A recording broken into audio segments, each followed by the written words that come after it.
The latest RICS residential market survey results show an increasingly mixed picture across the UK housing market.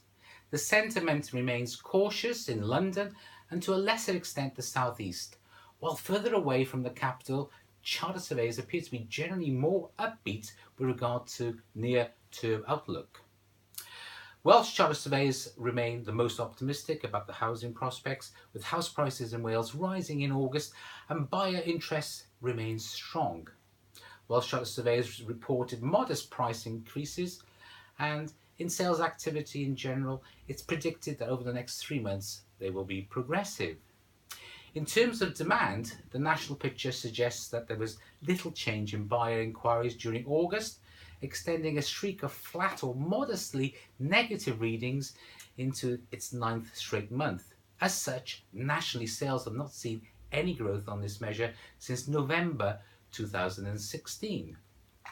The Nationwide Building Society reported that the average price of a home in the UK is now just over £211,000, up slightly on last month, but with the rate of growth slowing.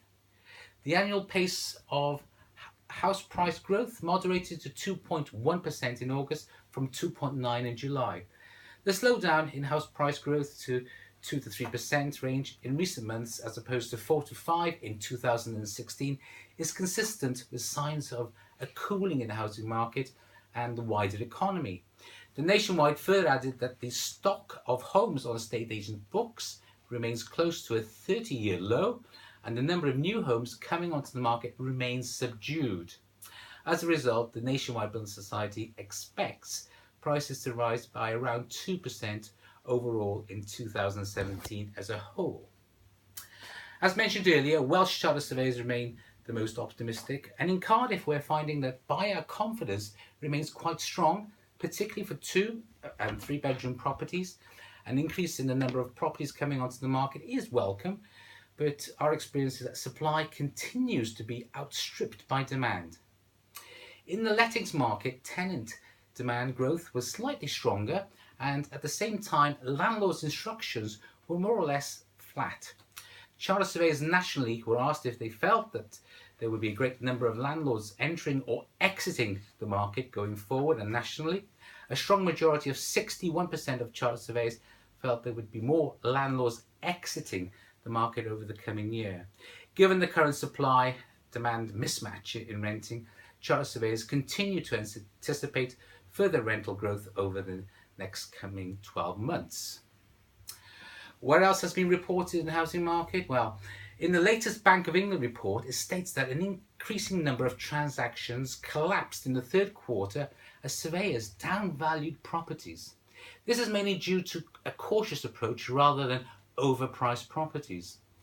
The central bank's latest summary of business conditions, based on feedback on the economy among 12 regional estate agents, said the housing market had softened, especially in the higher price bracket. The feedback from regional agents says that the report of transactions falling through due to surveyors downvaluing properties reflects nervousness about the possibility of falling prices. The report also warned that whilst mortgages have become cheaper, home loans are only going to those who have the cleanest credit records. And finally, in the last and latest figures from Lloyds Bank, based on research on the top performing secondary schools by GCSEs and Land Registry house price data, found that homes in postcodes near top state schools face paying on average 12% more than other locations. So if you're thinking of selling or renting, please contact our sales and rentals team for impartial advice without obligation. So until our next market update, this is Tony Felici, Director of Kelvin Francis, saying goodbye.